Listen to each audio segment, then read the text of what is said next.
Welcome, everybody, to Spirituality Adventures. This is a non-judgmental place to explore spirituality, and we're so glad you're here. This is a viewer and listener-supported podcast, so we greatly appreciate your support. If you're watching on YouTube, be sure and subscribe to my YouTube channel.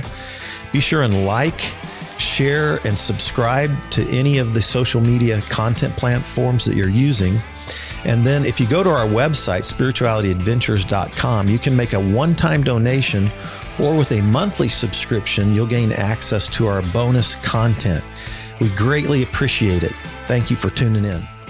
Welcome, everybody, to Spirituality Adventures. We are excited to have Melo Miles with us today. Thank you, Melo, for joining us. Absolutely, man. Thank you for having me. You bet. Let's introduce you to our listeners. Tell us where you grew up. Tell us a little bit about your background. Okay. Melo Miles. Heist Miles, if anybody knows me personally, or just Melo. Grew up in Kansas City, Missouri my whole life. I guess what you would call, a local KC rap artist. Where I grew up, all over Kansas City, whatever specific about that is, just all over Kansas City. Yeah, that's basically it. What high school did you go to? Chill dude. I was in Raytown a lot too. So yeah, I went to Raytown High from like middle school until high school. That's where I graduated at. Okay. Did you have an interest in music, sports, arts? Where were your interests like when you were middle school, high school? Mainly football and mainly football. It was just basically that. When I was in middle school, the only thing I really did was kind of do football, do weightlifting, watch Dragon Ball Z again, and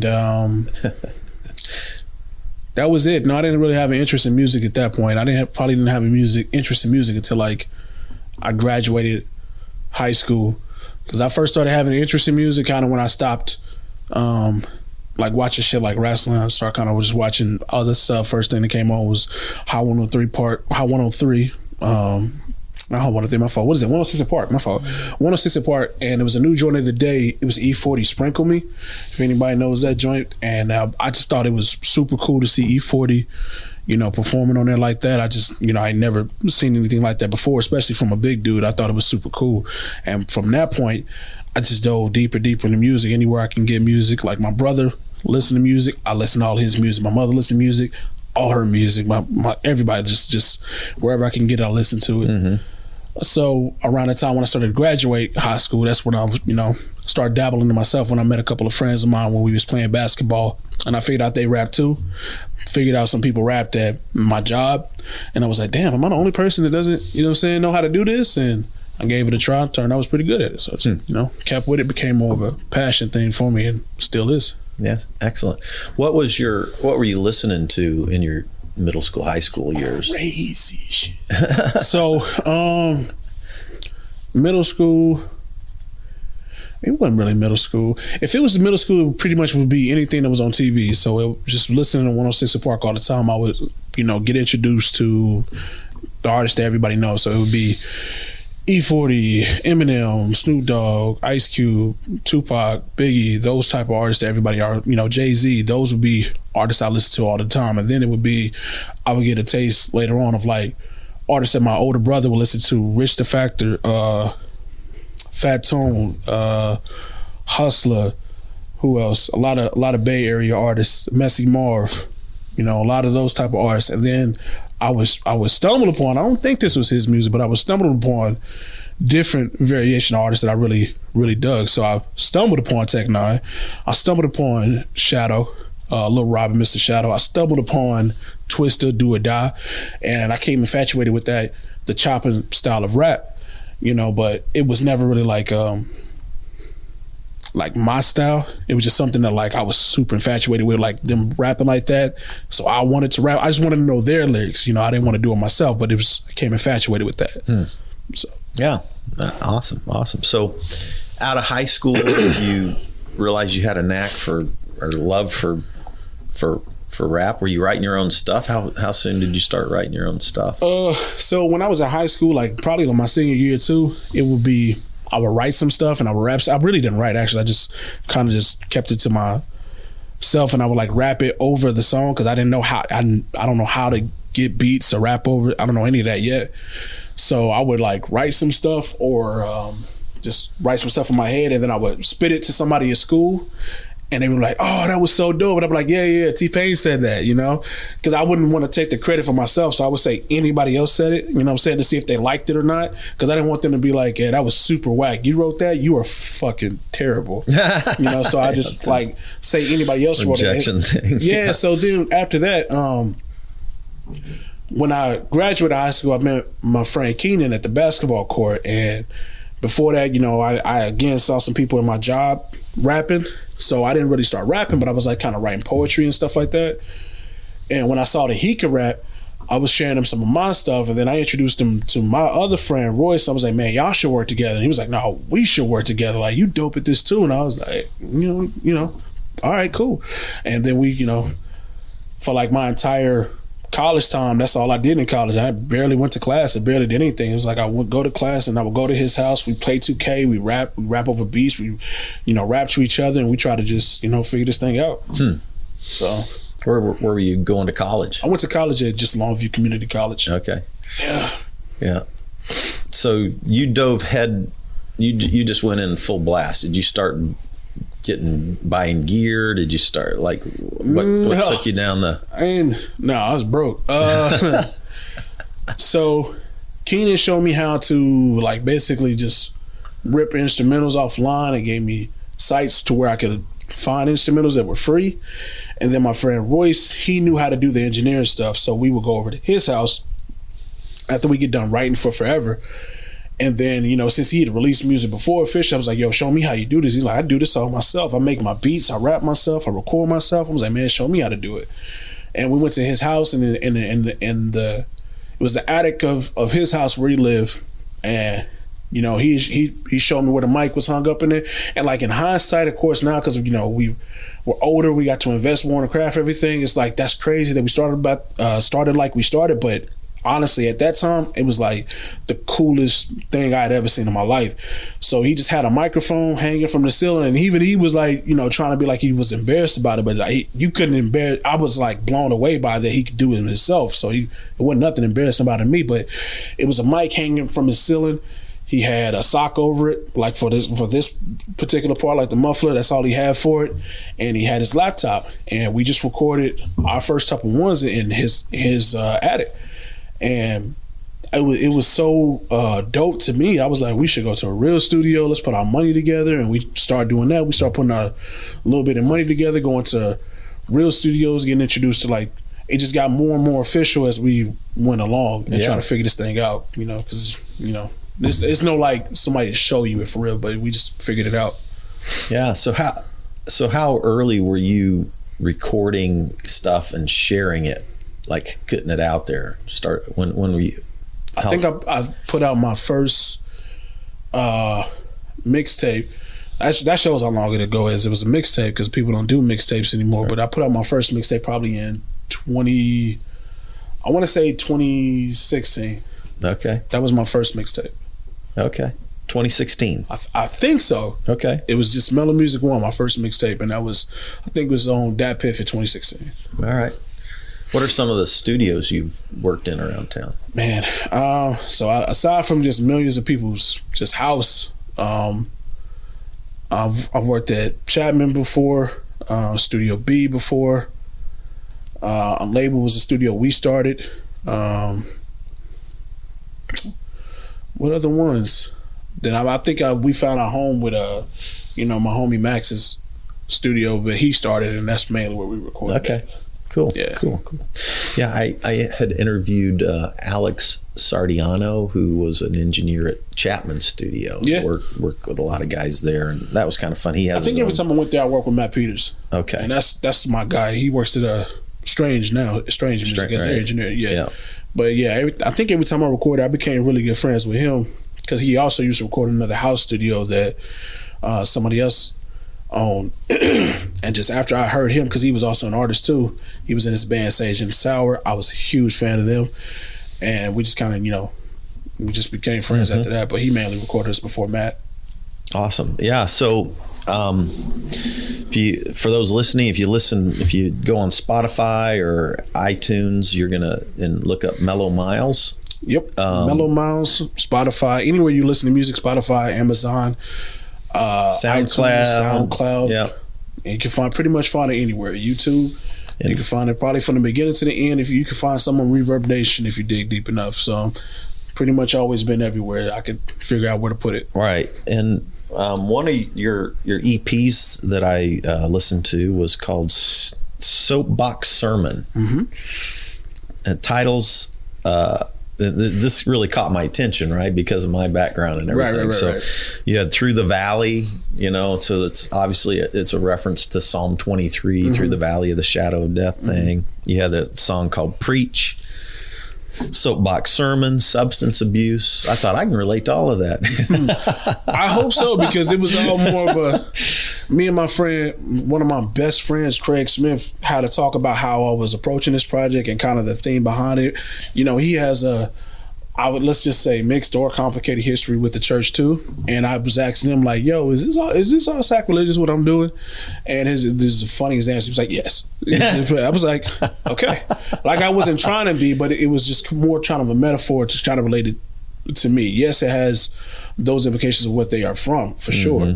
But if I'm not either, if I'm more spiritual than Christian or whatever, because I'm not Christian or whatever, I'm not using these phrases to be sacrilegious in a sense. I'm just trying to refer to it how I am. So each title and song has its own deeper meaning that may even be only known to me. But that's the way I was trying to portray it when I put it out. Yeah. Well, you take a metaphor that has one context and then spin it into another context. Yeah. And I love that kind of stuff. I appreciate that. Creative.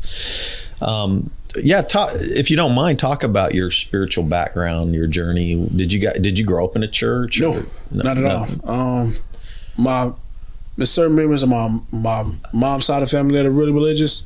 And then my pops was Muslim, and we were sort of raised Muslim, but not really.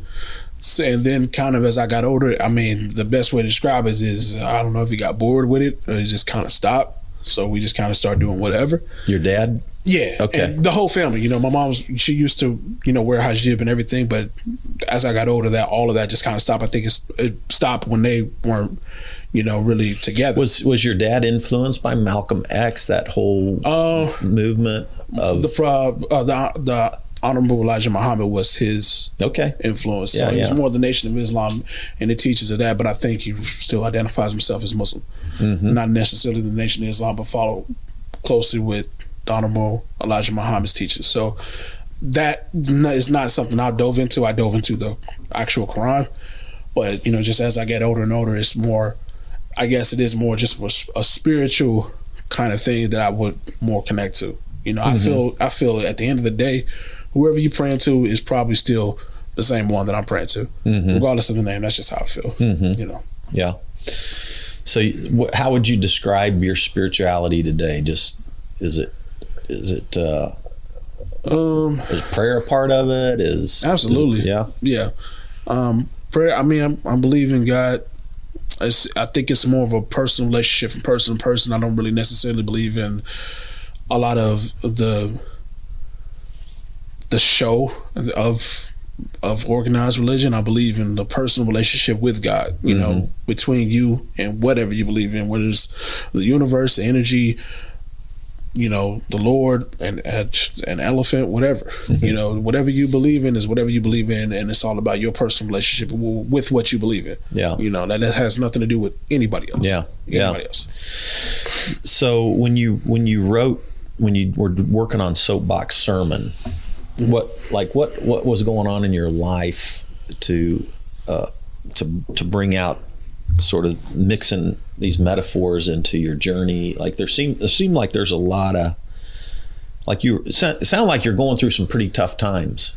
I couldn't tell. I don't know if it was really tough at that point. It was more of a hunger. I feel like as I started rapping, I think is why, like, a lot of the production I chose, a lot of the song titles I chose, a lot of the sounds I chose for my projects were because I wanted it to I wanted people to kind of see where I was as far like be seen of this type of person who was like, even before I put out that EP, I had a song called Feel Good, which was my very first officially released single.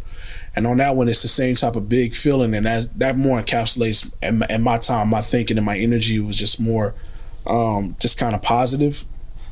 But not only positive, I wanted it to be motivation. I wanted it to be, whatever you're trying to do, you can do it, but you have to go at it with the type of tenacity and ferociousness, and just there's no other way, or else it won't happen. So when I got to my project, I feel like when I start choosing the tracks, like Through the Valley, I made it okay, relating to that passage of the Bible. As I walk through the valley of the shadow of death, I shall fear no evil. And I feel like I'm a person who walks like that, where it's like, regardless of how daunting and unbelievable the odds may be, I don't ever try to walk through it with just even visible or even inside fear. I feel like it needs to be calm. It needs to be, I even have a song called Goliath too, but it needs to be that type of feeling, like that David versus Goliath. Like, however big this is, I will find a way to conquer it. I will find a way to win. So that was my more making a statement of like, this is me. I'm here, and I'm here to do this because I'm phenomenally good at it, and everybody's gonna see that. Before I start delving deep into my personal story and everything else, I wanted to kind of just show that, like, yo, I am here to do this better than everyone else. Because I've practiced my ass off. I've absorbed this, and I don't care how daunting it is. I'm a win. Yeah. You've got a couple of songs, substance abuse, drug, those kind of, is that something that, are those metaphors, or is that stuff you've wrestled with? No. So substance abuse is kind of a carryover metaphor for the mixtape that I dropped right before my first single, which was called Sick Addiction. Sick addiction kind of refers to my addiction to music, my addiction to trying to make something out of nothing type of thing with this music thing, because whatever people say about the definition of insanity, we all know it's just not banging your head against the wall and just expecting for different results. And I feel like you have to be insane to do to do something like what we do, and a lot of the creative fields, especially in music. So when I came up with that, Sick Addiction title, it was more metaphors on that tape about making the metaphor between being addicted to music and literally needing that rush of almost, I guess the drug would be almost attention and instant gratification of everything, but it's an endless and constant chase of it. When people are driven by money, that's one thing, but when you're driven by, like, literally, some nights not sleeping, some nights not eating, flunking out of school, and spending my last money on beats, ruining relationships, just trying to do, like, nothing else in life matters other than this. Well, I feel like that's addiction. That's you, like, and that's literally how strongly I felt and still feel kind of to this day. Things have changed a little bit, growing, but when I made that metaphor, like substance abuse, it was a metaphor be more about the substance that I'm putting into that track. Yeah. Every time I did a substance abuse, that's technically number 2, and there's 3 of them so far, but it was more like a recollection of like what I've gone through so far in those substance abuse. So I think in that one that I put on the tape, it was more talking about, it was a lot of police shootings. It was a lot of turmoil between me and my friends. It was a lot of just feeling like, you want to give up everything type of feeling. And it was just me kind of like still having that same feeling of, I can never give this up though. Like I'm willing to not be friends with whoever no more. I'm willing to not be friends with people that I consider family. I'm willing not to have this relationship with a person I love so much, but there's one thing I will never ever quit is this, so I just feel like that's what that was about. Yeah. Interesting. Yeah. I think anything can become addictive or absorb us to where we kind of lose focus on everything else. And, I tend to dive into most things like really wholeheartedly. Yeah, I learned that I have that personality trait as well. Like usually when I find something I'm interested in, full blast. I'm 1,000% interested in until I've exhausted that interest. And that's how music was for me. I've just never not.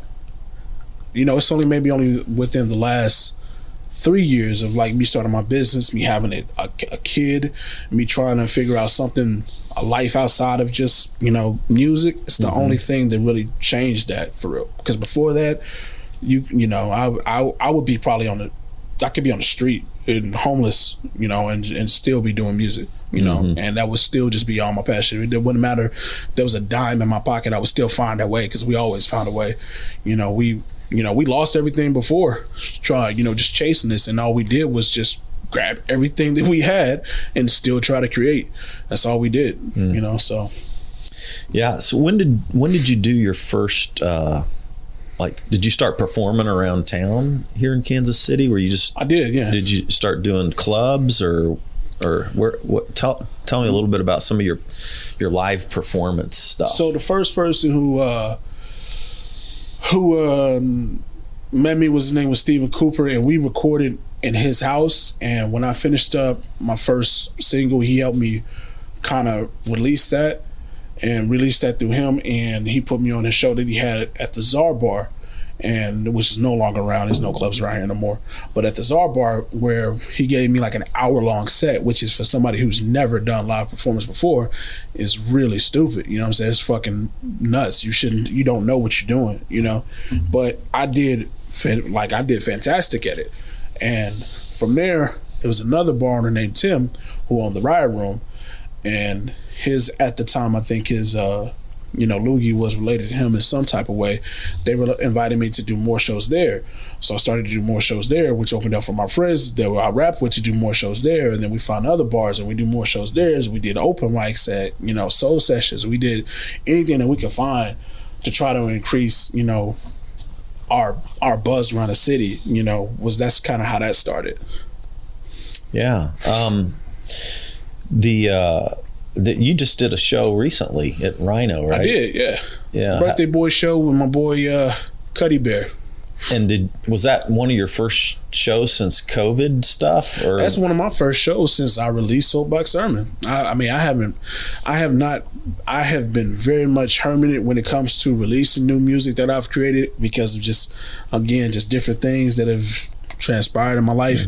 So I've been really doing something that isn't really me, but it's become it's almost like traumatic. It's just second guessing everything. So I haven't really done many shows since I did my release show. So that's the first show I've done in since it's maybe 4 or 5 years. And who was the guy you did it with? Cuddy Bear. Okay. There was a lot of other talented people on the show. Everybody's name is going to escape me, but I know it was. Her name is Naomi. I think it's Naomi.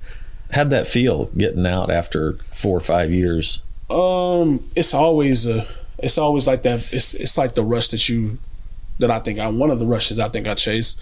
When I'm on stage, I don't necessarily care who's there like that. I don't care who all showed up for it, which I think we did pretty decent at the show. It was definitely people there, but I'm so invested in what I created and sharing it. I'm more so invested in the interactions that come after that. Not necessarily the performance of the show, which good or bad, but it's not necessarily the performance of the show. It's more the connection to the art, which is like another thing that I'm actually trying to, figure out a balance with. You got to put on a good show. It's the entertainment industry. This isn't a poetry slam. This is a different type of thing. But at the same time, when I get done with a show, I like the connections where people are actually listening to what I had to say and then want to connect with me off that. That's just a personal thing. Yeah. I watched a few clips from that show. There were a couple little posts on Instagram, I think, or something like that. Yeah, it was cool. It looked good. What about you've done a bunch of different singles with different people. One of them that caught my attention was Switch. with Oreo A. Oreo A. Sorry. See, I'm bad at names. He ain't gonna never leave that shit. Yeah. Oreo A. Yeah. No, you had it right. Oreo. Yeah. Oreo. All right. So, he's a local guy that you've done? I've recorded everything with him since my mixtape Sick Addiction. I've recorded everything pretty much with him.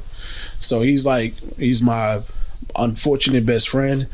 He's a bad influence. He's a headache. He's ridiculously talented. He's a great engineer. He's a shitty and decent person at the same time. It's crazy, but yeah. So Switch is something that we did right. I think it's right before a show that we had in St. Louis, opening up for Jordan Lucas, and we went down Art Alley, and it was just a really cool alley.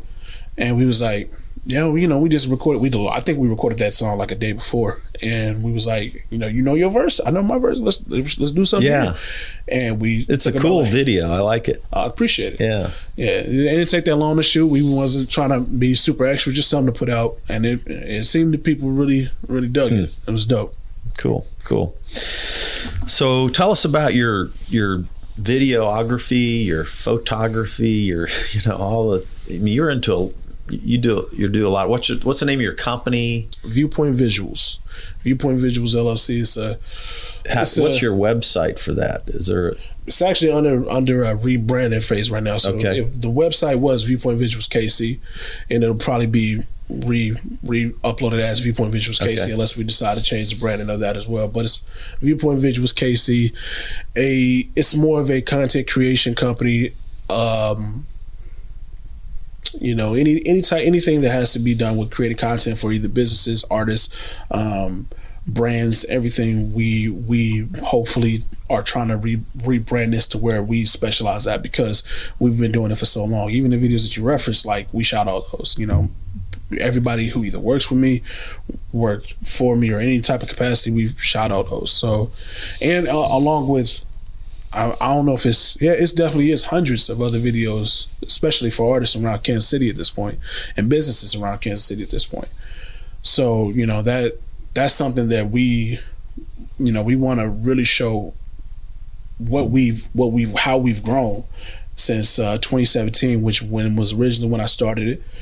And I want to show how we've grown with basically just trying to master telling everyone's story. Telling everyone's story in a way that they tell us it, and then we try to capture that and then put it out there so they can show the world it. Whether it be a business, a brand, an artist, anyone.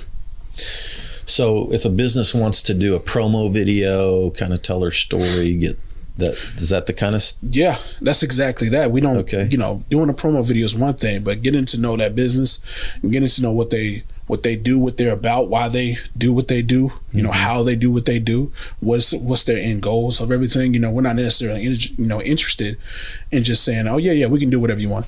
We want to know. We want to know everything about you that makes you and why you're doing what you're doing, because we want to help you identify that and then help you create something that is not only just gonna get the key phrase, is going to get you your ROI, is going to get you those sales, whether hard or soft sales or more clicks and everything. We want to actually see what can we create for you that's going to be timeless. What can we create for you that's going to be something that you're going to be proud to stamp with your business, as we're going to be proud to stamp of how much passion we put into your work. So that's something that I feel like we've mastered with doing so much work with creatives. We try to blend a great and unique balance of just corporate and creative. So that's where I hold a lot of stake in what I'm creating with my company now. Mm-hmm. What are some of the projects that you're most proud of that you've done with your company over the last few years? Let's see.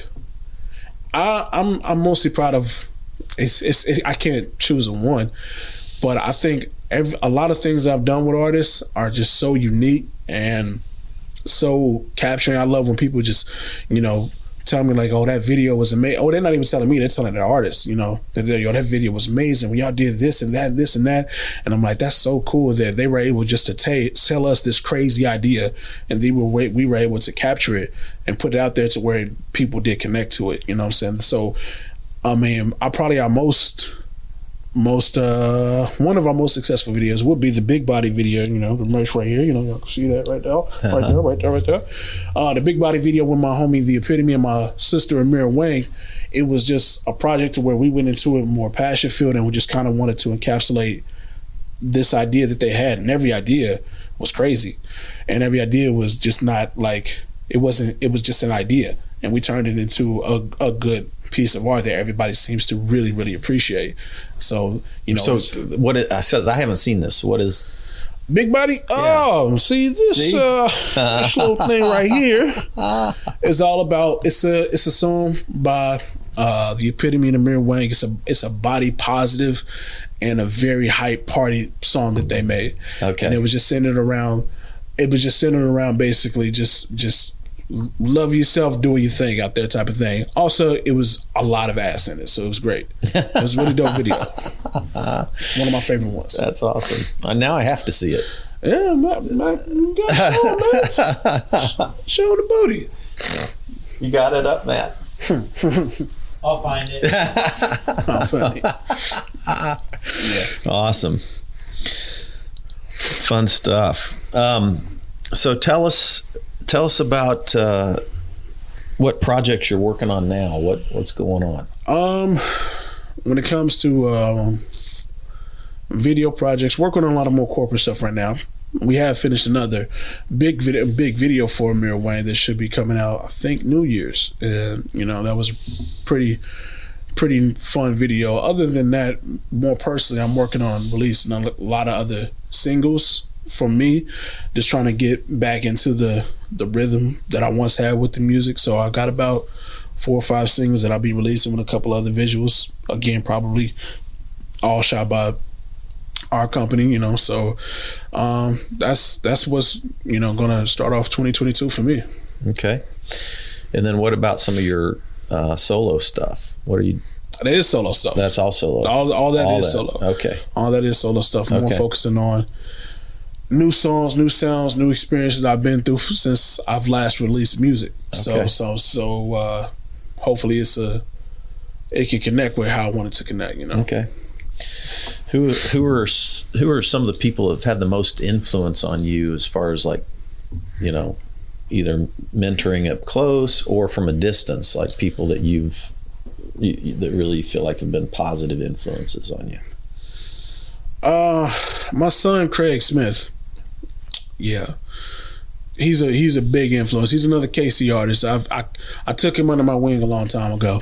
You know, he's older than me. He's done bigger things than me, but you know, I had to get him straight and, you know, make sure that he would come out into the world prepared. You know, so he's done a lot of great things. He's still doing great things. He's out in LA right now.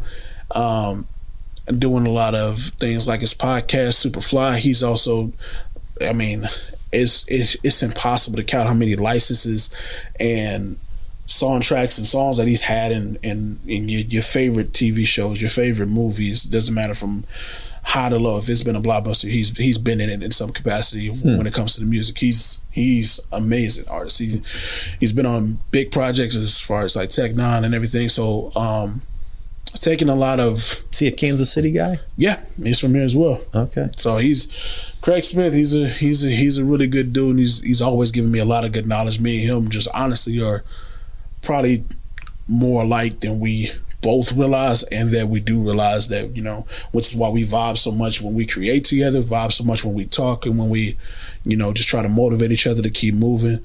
And so he's one of them. And then also will be, of course, The Epitome. That's like, it's like a brother that's still here to me. The Epitome is like, you know, we met randomly at a show, and ever since then we just been creating everything together that everybody sees, you know, for as far as his brand and everything. He's just been a great influence and a great motivation to just keep kind of feeling and feeding this hunger that we all feel, you know. Yeah, that's good stuff. Good. What as you've journeyed through all of this, there's been a few times where you, like you mentioned when we did our bonus round, you talked about a book on mental health that you'd been reading. Mm-hmm. What are some of the things about mental health that have drawn you into even looking at a book like that or reading or? I guess it's just experiences, when over the last, and a lot of these songs that I'll be putting out will be kind of reflecting all of this life that's just been happening, and when it comes down to it, that's all it really is. And I think that's one of the perspectives that keep me kind of just grounded in a newfound sanity after all of this. But it's just kind of getting better understanding of what's been going on in my head and how am I processing everything that happens to me, everything that happens to me, for me, anything, and how I process it and how I'm just dealing with it, And I feel like for the longest time after, let's see, it's been probably about 3 or 4 years. Since then I've been divorced. I've been, I guess it's more relatively homeless than actual, but it's I've been, and then I had a newborn baby, making bare minimum, company failing, relationships failing, whether it be business or professional, and just me just trying to figure out how to deal with all that. And it just feel like everything kind of crashing down at once and you just not being prepared enough to handle that, and then just the aftermath of how it leaves you and then how it left me.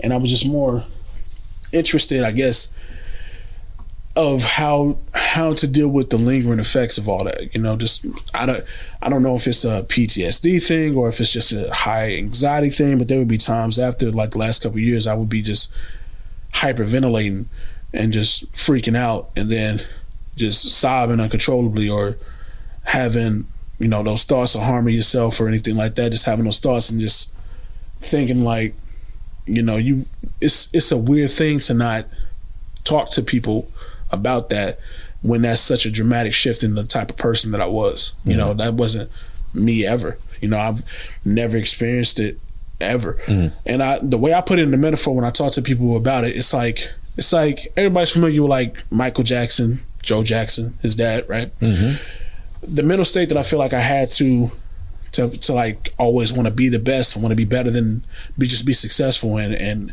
do what I do. It's like having Joe Jackson as a daddy, but mentally all the time. Just whatever you do, you have to be the best, and whatever you're doing is not good enough, and you have to work harder. You always have to work harder.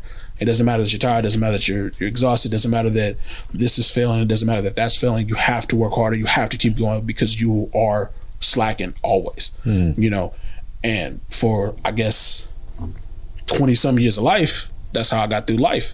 It's just always making sure that you were feeling, you got to work harder. And then when you beat that into yourself and things start to happen positive, you reward yourself with a slight pat on the back and then negative reinforcement just to make sure that you keep going. That's just me personally. I don't know if other people process it that way, but that's just how I process it. Mm-hmm. And then as it keeps going, and then it's like a great motivator to have that type of mind, but it's just not healthy nor sustainable. Mm-hmm. It's like old fables. I can refer to so many different things, but the main one that I even just learned just today, I think it mainly refers to is what is the fable I just watched today?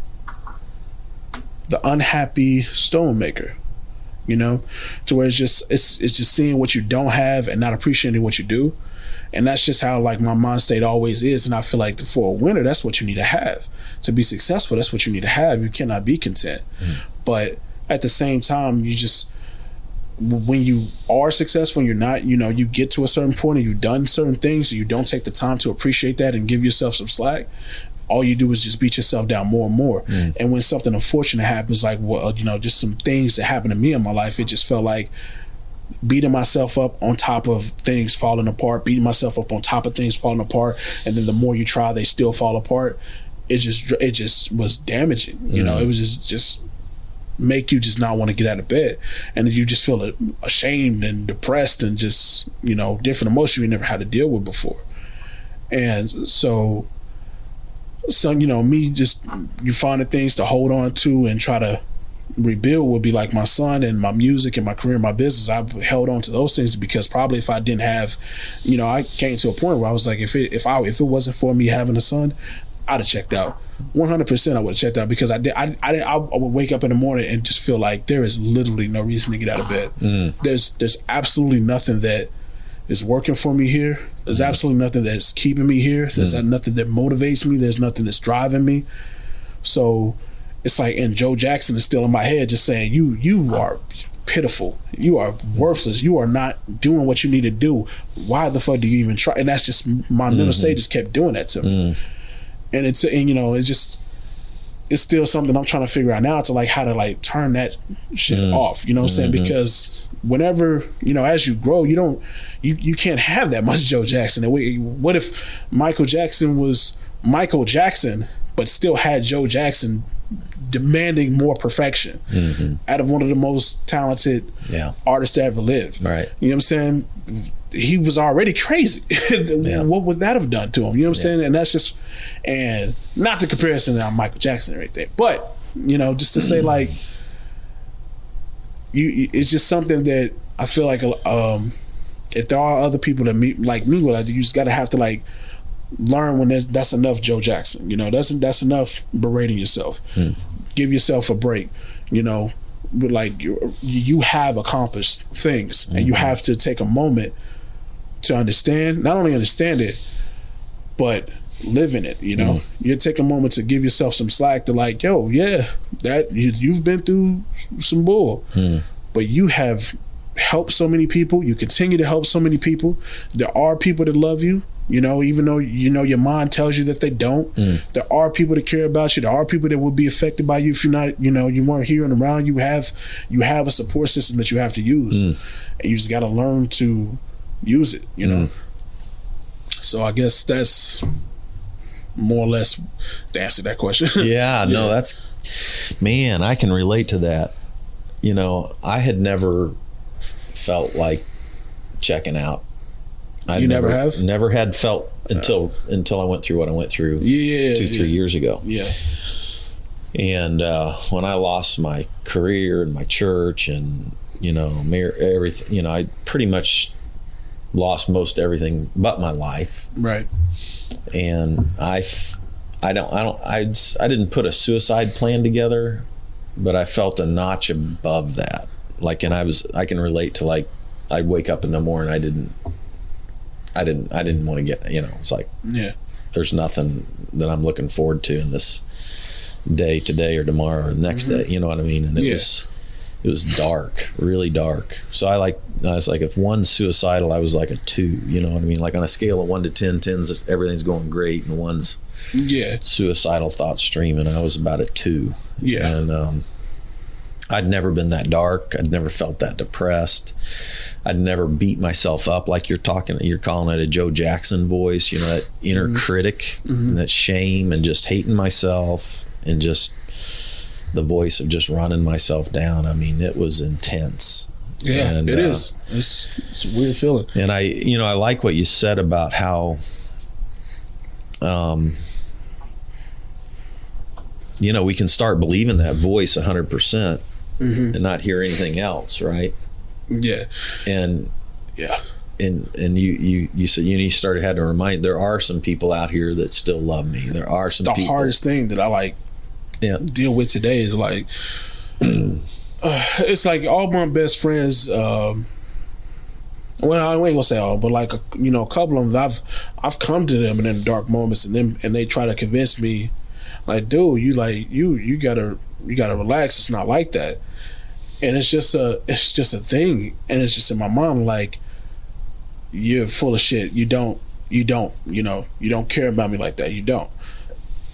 And you start to like, there's nothing that anyone can do to change your mind on them. I'm like, and that's why I said, like, if I didn't have my son, I probably would have I'd have been at a 1 or a 0, because when I had him, I felt it was, something that loved me unconditionally, like truly and purely, like, and it has no reason to, other than I'm feeding it, take care of it. But as he's gotten older, like, it's the purest thing that, like, he's, I just feel that genuinely from him. And I'm like, okay, if that's genuine, what is all this other shit? Because if that's genuine, what is all this other shit? But you just really gotta that's my mind tries to figure out things logically, but that's not logical. That's your child. These are your friends. How they express and show their love is completely different, but it's just that inner monologue that you have, like, you're not my friend. You're here because I do stuff for you. You're here because when you're in trouble, I'm a shoulder to cry on. When you have problems, I'll never turn my back. And then even when you go through this and it's not intentional on their part, I want to make that very clear. Like, I've come to friends at times, and it's just you take things way too literal, personal, that you don't need to take. So when people come to me and they're at their dark time, and I'm there, I'm there to talk, I'm there to listen, no matter what I'm doing. But then when you turn around and turn to them and like, I'm busy, let me call you back, or I can come over later, but I can't listen to you now. I'm like, I need somebody now, and you start to take that like, okay, because why that is because I'm not as important to you as you are to me. And the love that I feel for you, how I would stop everything for you, you would not do that for me. So that's not love. That's just convenience. You love me when it's convenient. You care about me when it's convenient. And that's just my mind talking to me like that 24/7. That's how my mom would talk to me 24/7. I'm like, it's just something you got to get a hold of. They're like, you just feeding yourself lies. You're just feeding yourself a weird perspective that isn't true. Yeah. So I hear you. Yeah, it's weird. Well, I started going to a therapist, and I would just talk through that self-hatred and shame. And I had a few friends that really stuck with me. And I had some, honestly, my mom and dad are still around, and I have 3 sisters, and they all just really loved me through this. So that's a huge blessing. But so then I would just, when I would share with people what I'd done and what I'd gone through and how I felt like, I'd hurt or disappointed so many people and all that stuff. And then they would just love me anyway. And so the people who showed me love and grace at my worst moment, when I hated myself the most, it helped me start feeling like, wow, maybe God really does still love me, or maybe God can forgive me, or maybe, whatever. I mean, it started making that negative voice just quiet, less powerful. Yeah. Right. And less quiet. Quieted it down, but not less quiet. But I tried different. When you also it's unfortunate because when you don't have that much money, that care is not just like free. You're right. So, and that's a unfortunate thing. When you're going through some crazy times, and people just say, "Oh, you need to talk to someone. You need to go see a therapist. You need to get some help." Like, bro, I don't know if I'm eating tonight. Yeah. I don't know where I'm sleeping tonight. Right. I don't have a bed frame for this pissy mattress I'm laying on. I can't afford therapy. Yeah. And then you look to alternatives. Oh, they have the apps, and it's a lot cheaper to go to that. And when you finally, just in my sense, when you finally scrounge up money that you were going to use for something very important, and instead you use it to try to dive into some therapy, and it just doesn't feel. It feels like exactly what you're saying is being proven. I hear you. When you like saying, like, this person who is, I guess, supposed to help people like me, really only wants to know my credit card information so they can process my first month's payment and then get me up on a plan so I can actually keep coming to them, and they can get actually a grand total of $500 that I don't have. When you said it was $49 for me to give you a call, or the first setup was free and everything, and I could talk to this animatronic person but not a real person. It's not that easy. And when you have something validated like that nobody cares, it just reinforces that negative thinking. Yeah. And it just, I've been that's and I think, you think about mental health, and then not having any money for mental health. Yeah. Or not, if you don't have any money to access the types of mental health that cost money, where do you access that? And where did you find? Was it's a friend, right, who does show up? For me, it's just. It's your son who shows you unconditional love. That, I mean, I can't vent to my son. You know, he's 3. Right. You know, but he's just a tether that keeps you here while you're hopefully trying to find some assistance. But for me, it just came with little breakdowns. You know, it came from breaking down to like, and sometimes, and I hope people, you know, that's why I try to always be there to hopefully listen and hopefully can notice some signs when somebody's going through something. But you know. For me, it came from when I, you know, eventually get to a point where I'm trying to explain what's going on to me, and they hit me with the same thing, like, you know, like, yeah, that's crazy, but look, I'm gonna call you back, and it's like, no, don't call me back. Don't hang up this phone. Do not hang up on me right now when I need literally something. I need anything. I need you to literally convince me that when you hang up this phone, that I'm not back to being exactly what I feel like I am consistently, you know, and that's, and eventually, you know, I guess, you know, when you have enough courage to throw it out there like that, that's when people will start to listen a little bit more, even the ones that don't. Yeah. And hopefully when you do, there's somebody that actually listen. Yeah. You know, I had been abusing alcohol, and then I was on prescription Xanax. Yeah. And I was combining the two, which is a terrible combination. It led to a lot of bad decisions. And so when I was at my darkest moment, I actually, you know, went to an AA group, and it's free. And what's interesting is that I found that, like, some kind of support group that's free like that, where you can talk about, and the beautiful thing about that, and I'm not, you know, not everybody's going to do that, but I'm thinking that what I watched was that people would come in there, they would be at rock bottom, and of course their problem was alcohol, so not everybody's problem is alcohol, but they were at rock bottom. And then they could come into a group, and there'd be a group of people that would listen to them, be super honest, sometimes crying their eyes out, care for them, and then they'd be there again for them and again for them. They could always come in for free. Yeah. And they could always come in and talk. And those people are always reaching their hand out to that person. I think whether it's alcohol or whatever, it's kind of a beautiful model where when people give themselves to other people that way. And it's not that hard to. It's not that hard to, you know, just be there. Yeah. You know, that's what it comes down to, is just being there. And I think what's even more important, what you just mentioned about, is being there consistently. You know, being there once, off the time, is just not enough. You know, that's almost like when your kid is trying to get your attention, daddy, daddy, daddy, daddy, daddy, daddy, daddy, and then you finally just, what, you know. And then they show you whatever it is, and then it's just not important after that, you know. So the consistency of that is very important when you're being there for someone. You can't just be there when it's convenient. You can't just be there when you want. You know, you have to actually. It's a challenge, you know. But yeah.